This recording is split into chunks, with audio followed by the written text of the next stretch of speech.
Assalamualaikum guys. Ni, tengok apa dia kat tangan kita ni. Menu yang terbaru yang dipanggil ais matcha dan campuran yang drizzle kita panggil. Yang ni matcha coklat, matcha strawberry dan juga matcha caramel. Dan untuk harga abang boleh tengok dekat sikit. Yang ni abang akan jangan risau. Harga berpatutan untuk hampa sebab tu kami ada tagline harga kampung rasa kondo. San, kami tak terasa lah. Jom. Untuk first sekali matcha coklat. Tak rasa dulu. Untuk campuran matcha ni dengan campuran coklat tu, dia rasa nak lebih kurang rasa pekat dan manis. Sebab apa? Merasa matcha lebih kurang macam rumput.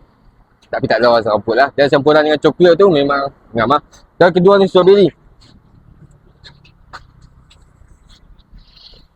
Okey, untuk campuran strawberry ni, apa yang kita tahu, dia punya strawberry drizzle ni tak terlalu masam sangat. So memang kena lah sama-sama balance.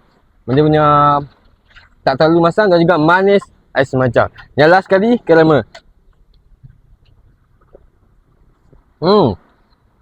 Boleh tahan.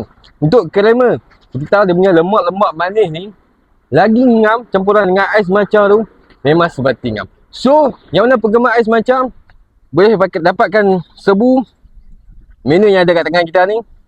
Dan dekat cawangan yang mana terdekat dengan hampa. Cu.